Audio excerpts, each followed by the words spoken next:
Good morning, everybody. As you all know now, my name is Jessica Bench. I am Austin's personal assistant and now the coordinator of Racing with Autism Australia, which is an upcoming sort of thing. Today I'm here to tell you a story, and it's a story that I'm very passionate about and one that I fell in love with as soon as I heard it. This young man here is 16 years old.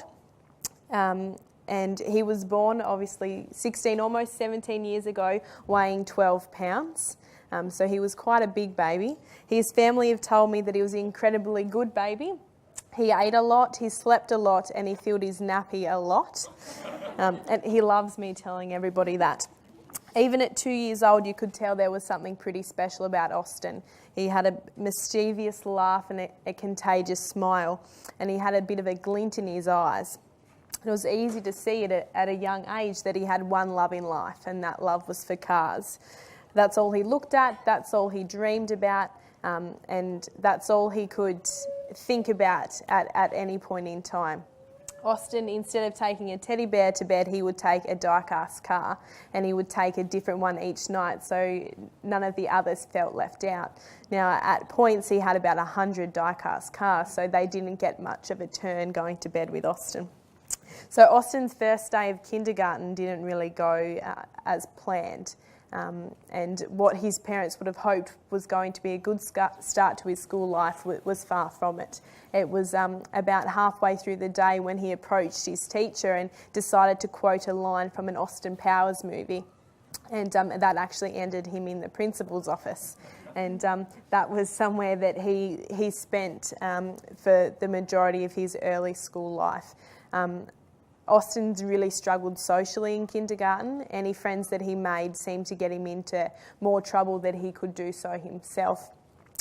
His dad has told me many stories, but even by grade 1 it was easy to see that he wasn't fitting in. He didn't have any friends, and the teachers were becoming really concerned with his schoolwork. By grade 2 that was still below a kindergarten level. Austin couldn't read yet, and his handwriting was terrible.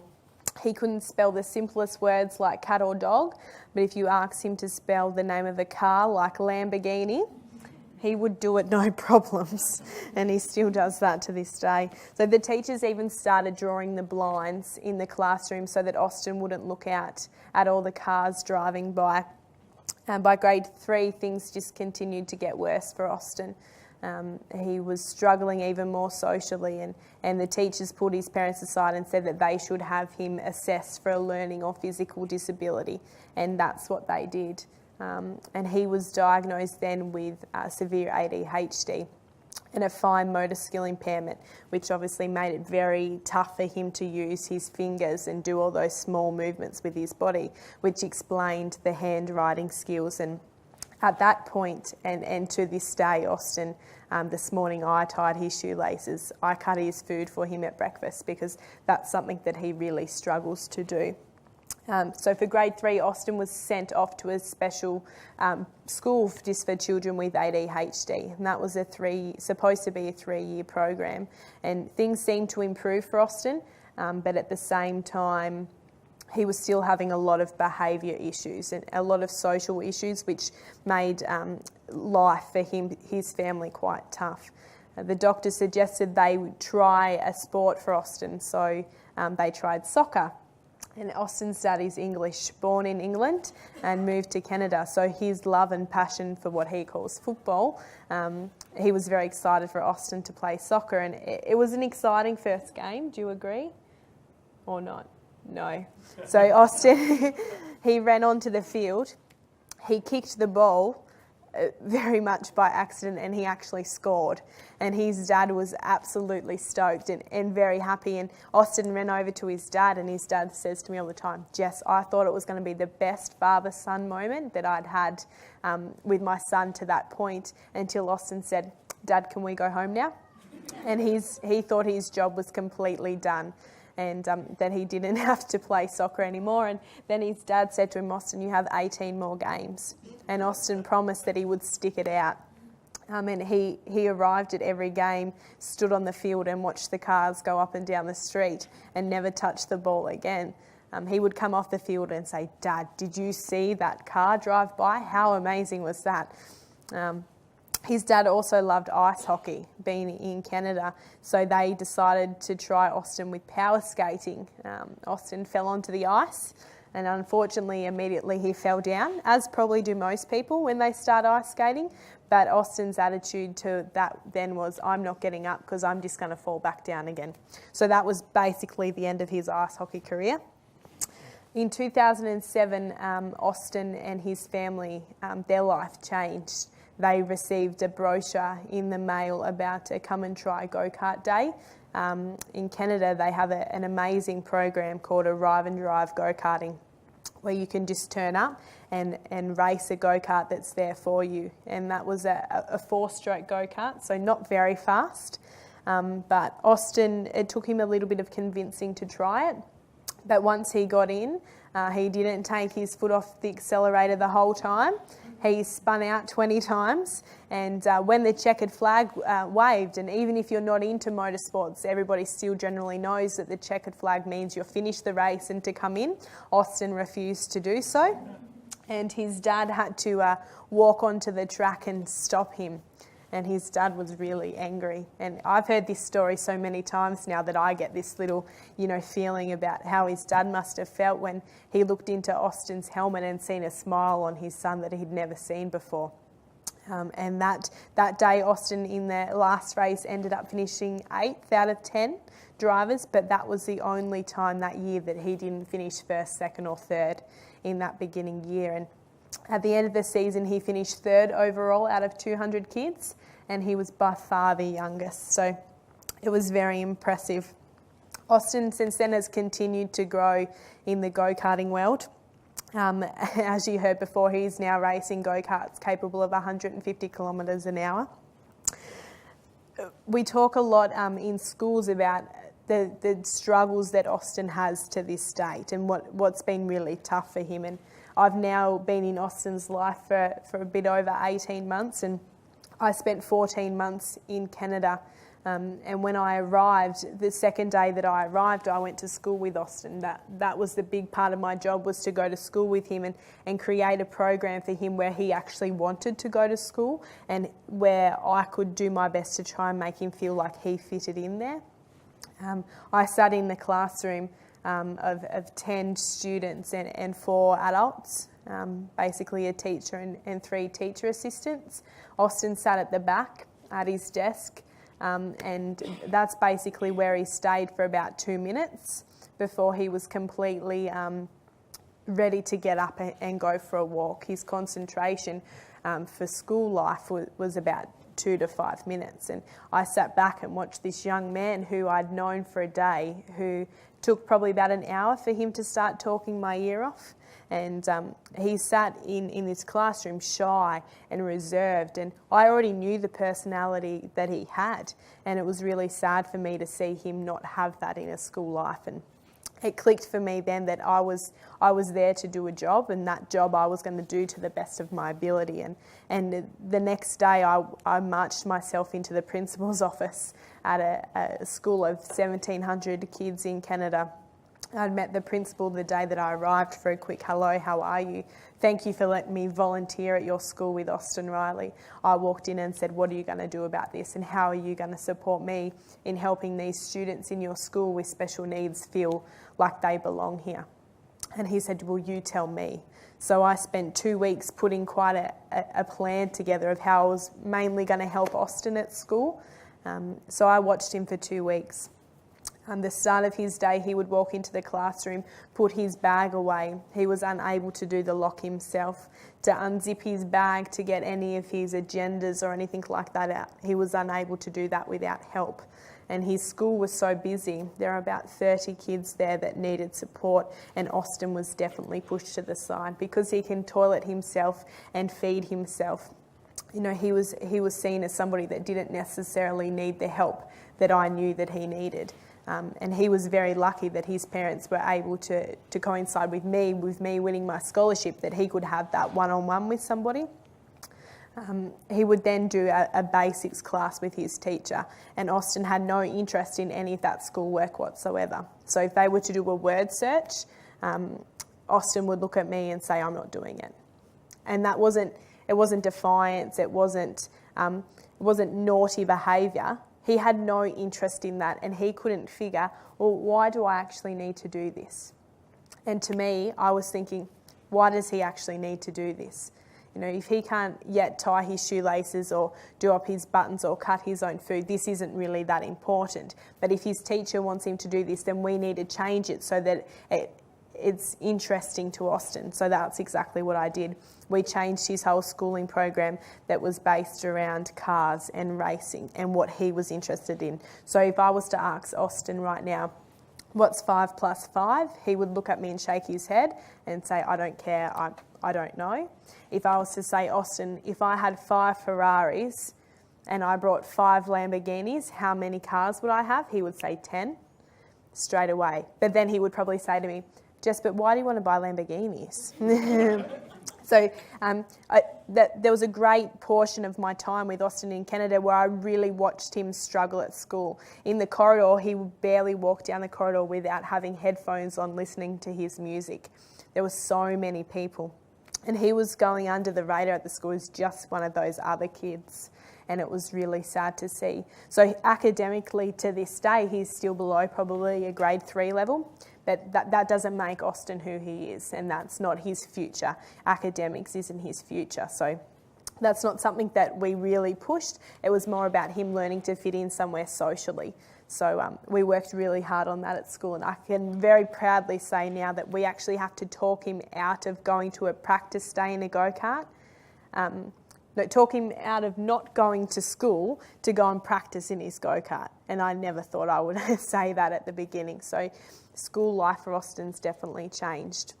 Then home life, Austin is definitely not reserved in his household. He's very comfortable with everybody, especially his dad, and he definitely shows his personality there, but that's when his anxiety comes through. So Austin was diagnosed at a young age, as I said, with ADHD and a fine motor skill impairment.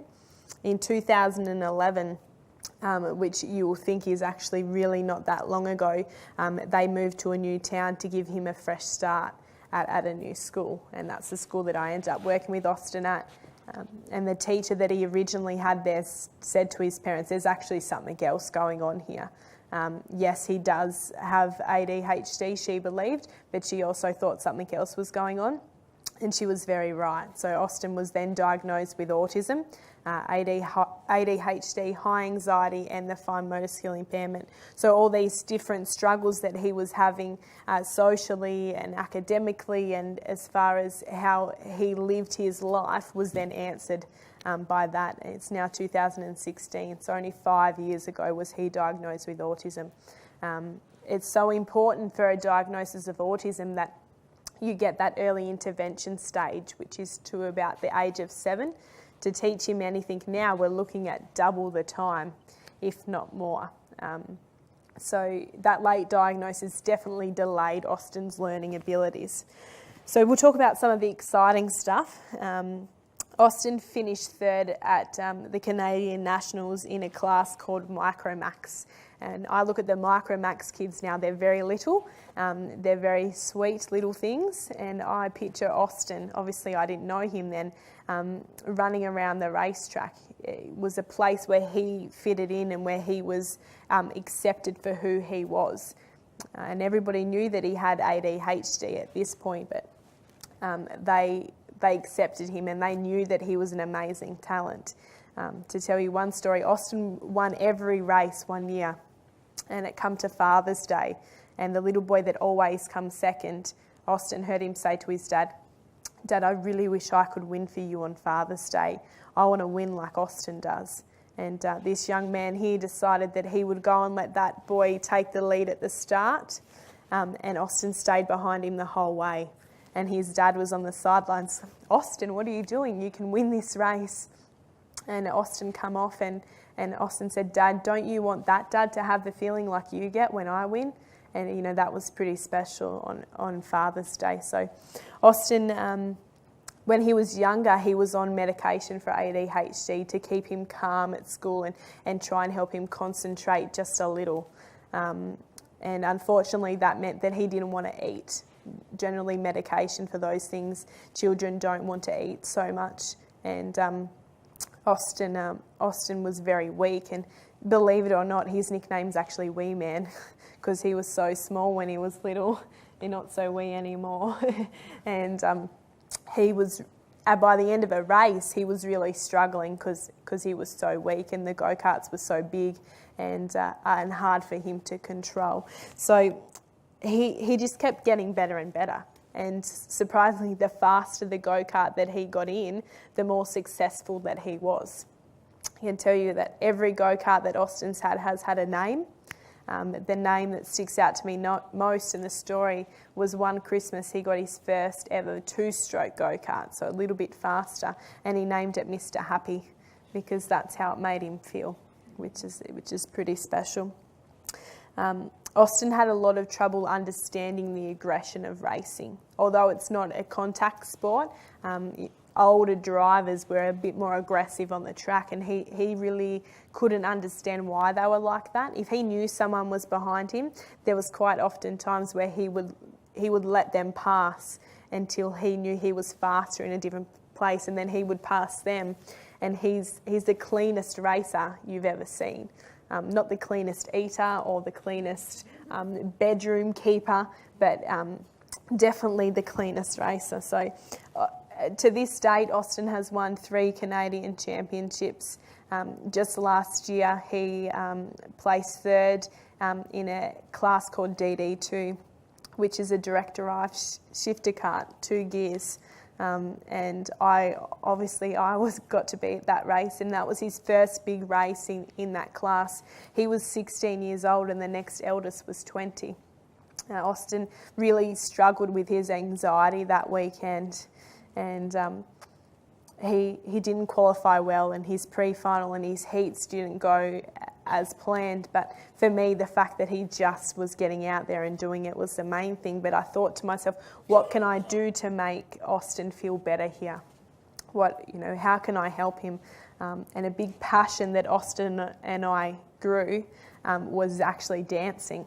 And he didn't know it to start with, and he doesn't look very impressed now, but he didn't know it to start with, but I was actually dancing with him to help his motor skills, especially his gross motor skills. So he was really struggled to step side to side or to throw a basketball.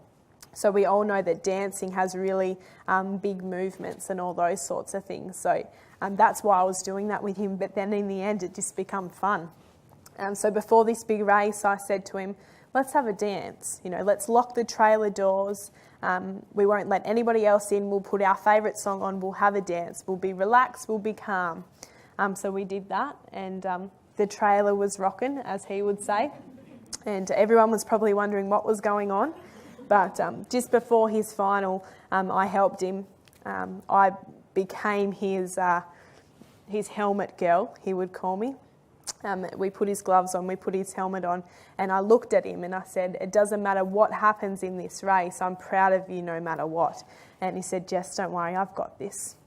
And he started ninth, and he finished 3rd. And I was at the top of the grandstand at the start of the race. By the end of it, I was almost climbing the fence.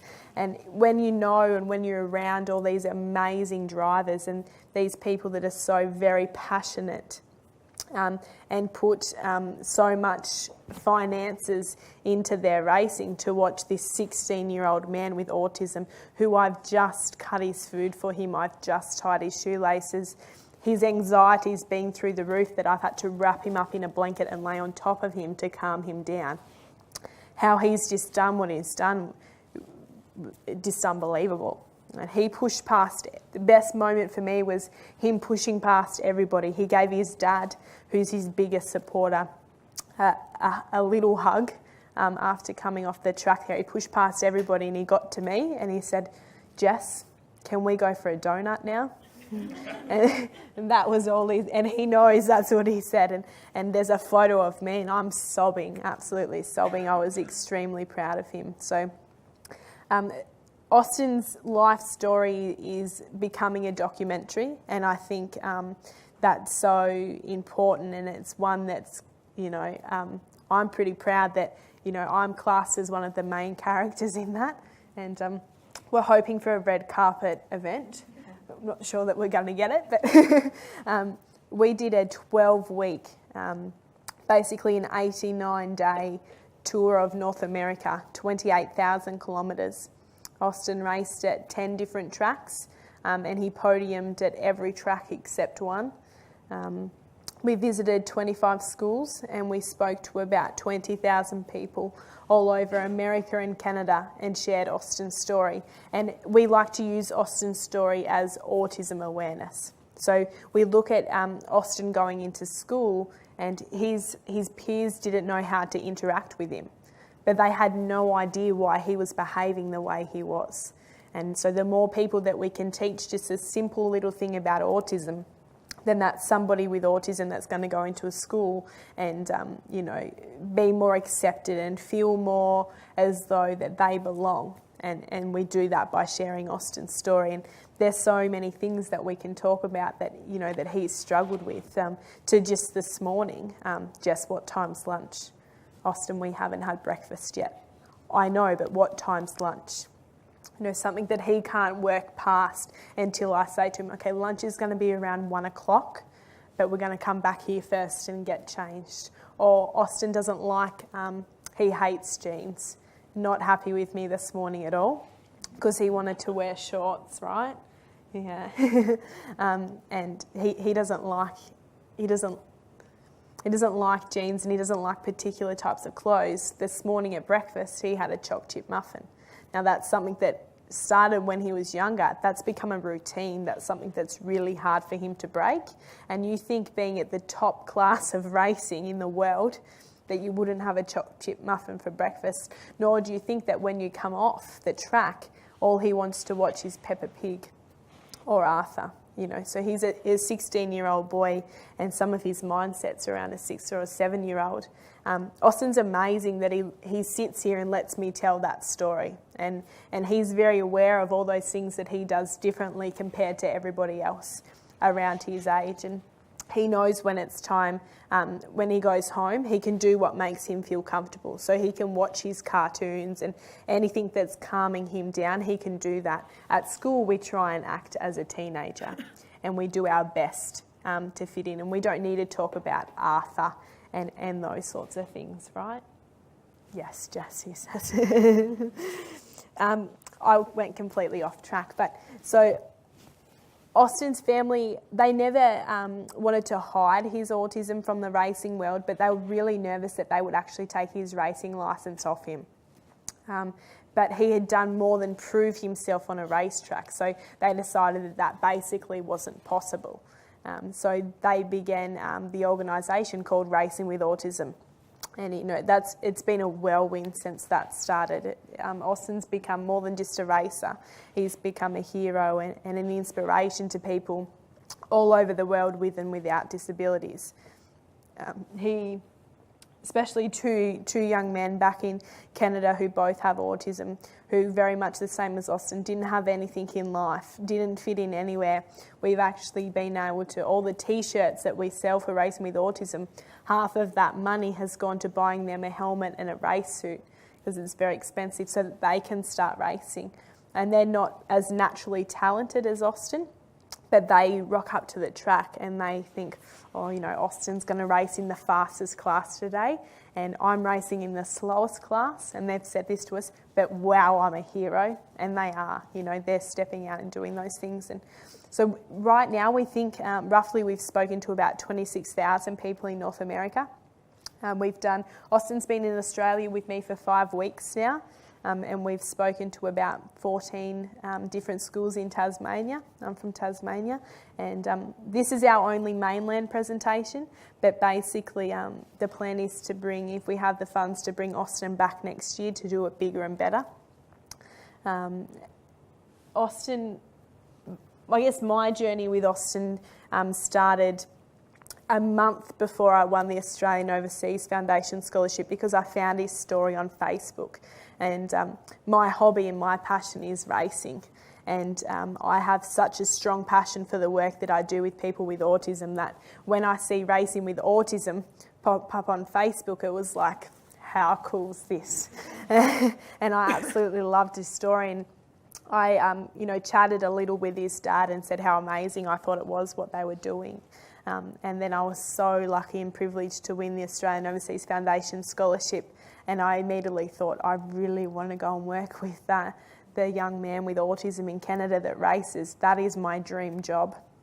Never did I think that he would become the annoying little brother that I never had, and that he would now be with me in Australia, and that we would be doing this. And I have such a passion for what he is doing, and because we share so many passions that are similar is why we connect. And generally people with autism aren't affectionate.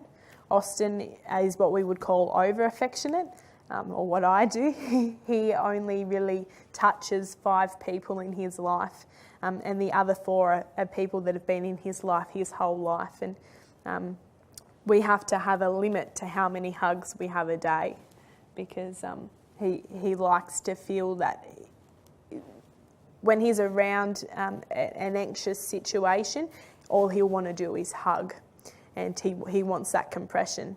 On a 40-degree race day, Austin won't take his heavy race suit off because he likes feeling how tight he is. And it squeezes him, which calms him down. So I stayed in Canada for an extra 2 months than I originally planned, and I would have stayed longer if financially that was possible. But I stay longer because of the relationship and bond that I have with this young man, and how much racing with autism and Austin and sharing his story changed my life. And I spoke this morning about how I don't really want to go back to my old job, because I would happily sit in front of people and tell Austin's story every day if I possibly could. That would be the goal. And Austin has told myself and my partner now probably for the last 3 weeks that he's going to move here. And he thinks that's a very simple procedure. But I don't think I'll be able to go, more than half a year without having that contact with him and being a part of his life in some way. So I want to leave it with 2 things. The way I like to explain Austin and how we think he is able to do what he does on the racetrack is his brain works so fast. Right now, and he'll agree with me, he's thinking about, Jess, when are you going to stop talking? What time are we going to have lunch? What are we going to do tonight? When are we going here? When are we going there? He's thinking about 15 to 20 different things. So he's working so fast all the time. You put him in a go-kart where his body is finally keeping up with his mind, he's relaxed. He's not anxious. He's calm about what he's doing. The faster the go-kart he gets in, the better he is.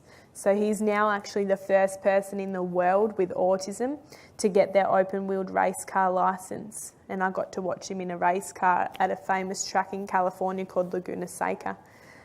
He can race IndyCar and F1. He has the licence to do that, and that to me, that if I'm still his personal assistant then I'll be pretty happy. Yeah, his hero's Lewis Hamilton, so he wants to race with him.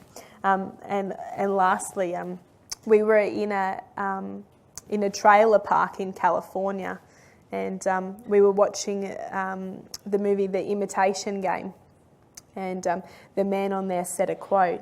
And it's sometimes the very people who no one expects anything of are the ones that do things that no one could ever imagine. And that quote has become a massive part of racing with autism. So sadly, nobody expected anything of Austin.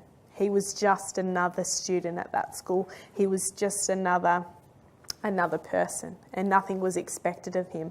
But now he does things that no one could have ever imagined that he was capable of doing.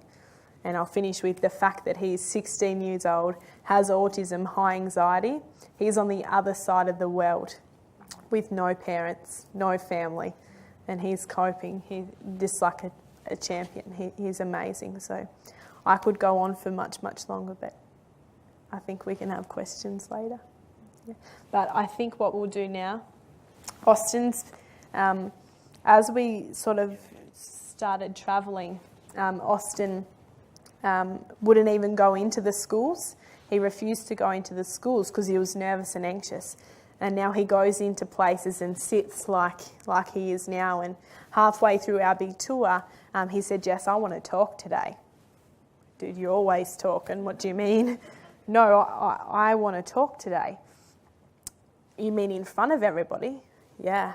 And I'm looking, there's hundreds of primary school kids entering this gymnasium. And I said, "Are you sure?" He said, "Yeah, let's write a speech."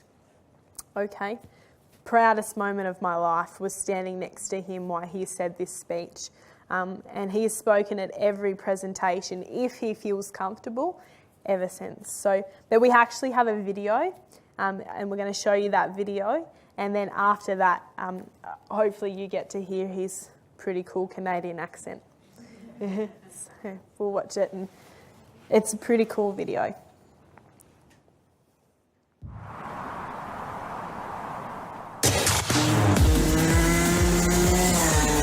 He's fast and furious on the track.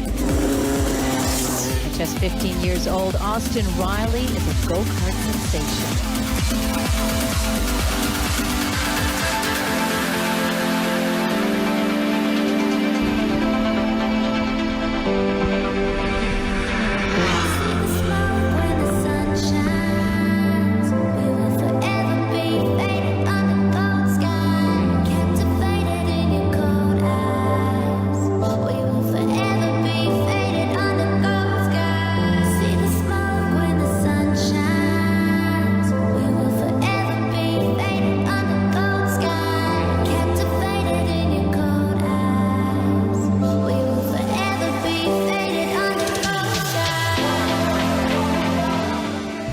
Can take such a huge challenge with what he has to deal with and conquer it every day of his life.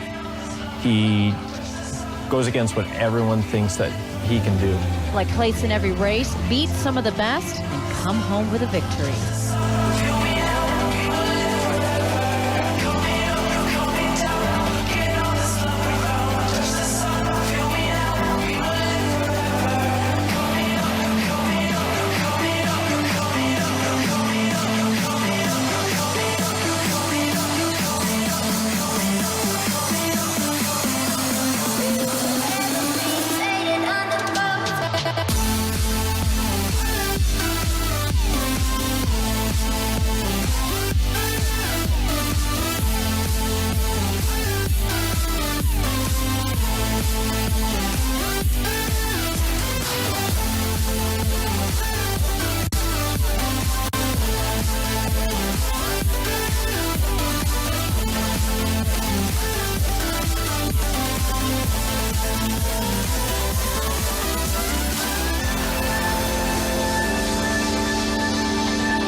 Okay, we'll see how this goes.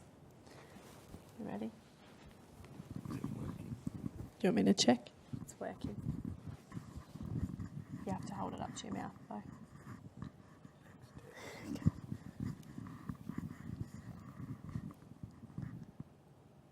Come on.